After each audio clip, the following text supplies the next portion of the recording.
السلام علیکم۔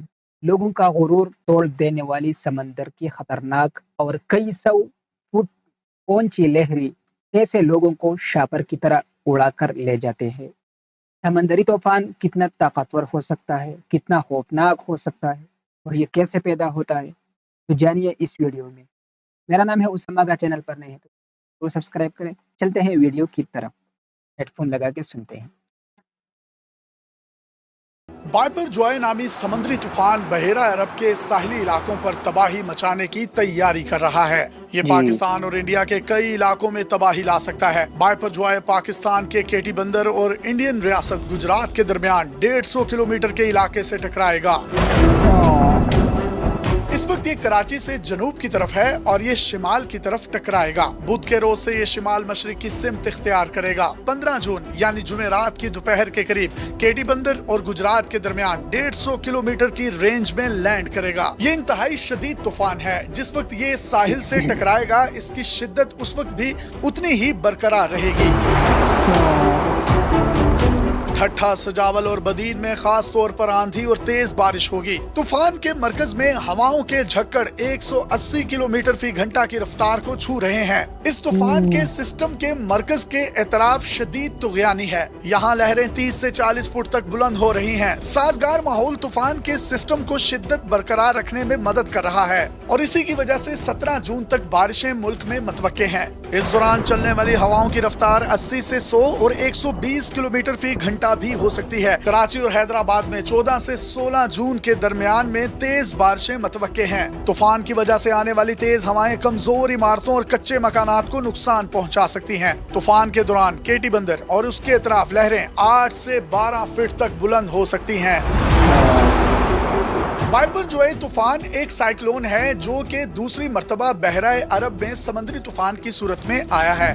کئی روز تک یہ طوفان شدت اختیار کرتا رہا۔ آخر 6 جون کو یہ سائیکلون میں تبدیل ہو گیا۔ سمندر میں گرم ہوائیں سائیکلون کو جنم دیتی ہیں۔ گرم ہوا اوپر اٹھتی ہے تو یہ بادل کی شکل اختیار کر لیتی ہے۔ پیچھے خلا پیدا ہوتا ہے۔ اس خلا کو پر کرنے کے لیے ٹھنڈی ہوا حرکت میں آتی ہے اور اس وجہ سے گرم ہوا گول دائرے کی شکل میں گھومنا شروع کر دیتی ہے۔ یہی سائیکلون ہے۔ جو یہ آگے بڑھتے ہیں تو شدت اختیار کرتے جاتے ہیں۔ سمندروں کے اندر یہ طوفان انتہائی شدید نوعیت کے ہوتے ہیں، لیکن زمین کے پاس پہنچ کر ان کی شدت میں کمی آ جاتی ہے۔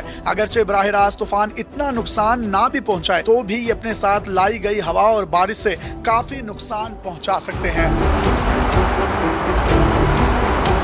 یہ بالکل نہیں بتایا جا سکتا کہ کون سا طوفان کتنا طاقتور ہے اور کتنی شدت سے کسی بھی علاقے کی ساحلی پٹیوں سے ٹکرائے گا۔ اس کی صرف سمت کا اندازہ کیا جا سکتا ہے۔ اس سے یہ فائدہ ہوتا ہے کہ پہلے سے ہی حفاظتی انتظامات کر لیے جاتے ہیں۔ رواں سال بحیرہ عرب میں آنے والا پہلا طوفان موچا تھا۔ یہ بنگلہ دیش سے ٹکرایا تھا۔ اس سمندری طوفان جس کو بائپر جوائے کہا جا رہا ہے، اس کا نام بھی بنگلہ دیش نے ہی تجویز کیا تھا۔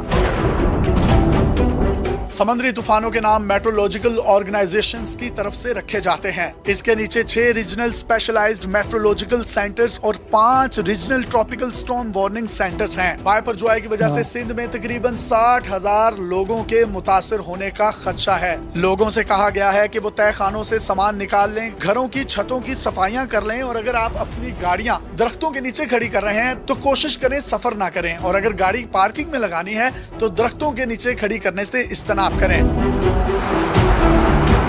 بائپر جوائے کی وجہ سے پاکستان میں بجلی کی ترسیل بھی متاثر ہوگی۔ اس سے LNG اور کوئلے کی سپلائی رک جائے گی، جبکہ ہوا سے بھی بجلی نہیں بن سکے گی۔ طوفان کے باعث LNG سے بننے والی بجلی جو کہ 1500 میگا واٹ ہے، اس کی کمی کا ملک کے سسٹم کو سامنا کرنا پڑ سکتا ہے۔ پاکستان میں اس وقت 5,500 میگا واٹ سے زائد کا شارٹ فال ہے۔ اسی وجہ سے 6 سے 8 گھنٹے کی لوڈ شیڈنگ جاری ہے۔ طوفان کی وجہ سے اس میں اضافہ ہوگا۔ حکومت اور پاک فوج کی طرف سے طوفان کی تباہ کاریوں سے نمٹنے کے لیے مختلف اقدامات کیے جا رہے ہیں۔ کراچی کے ساحلی علاقوں میں جانے پر پابندی عائد کر دی گئی ہے۔ ماہی گیروں کو گہرے سمندر سمیت کم گہرے سمندر میں جانے کی بھی اجازت ختم کر دی گئی ہے۔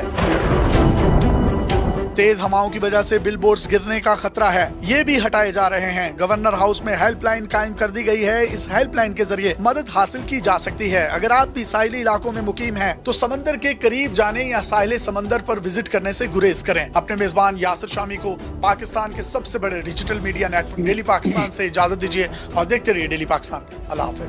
ناظرین یہ ویڈیو آپ کو کیسے لگی کمنٹس میں اپنے رائے کا ضرور اظہار کریں، ویڈیو کو لائک کریں، چینل کو سبسکرائب کریں، اپنا بہت سارا خیال رکھیں، اللہ حافظ۔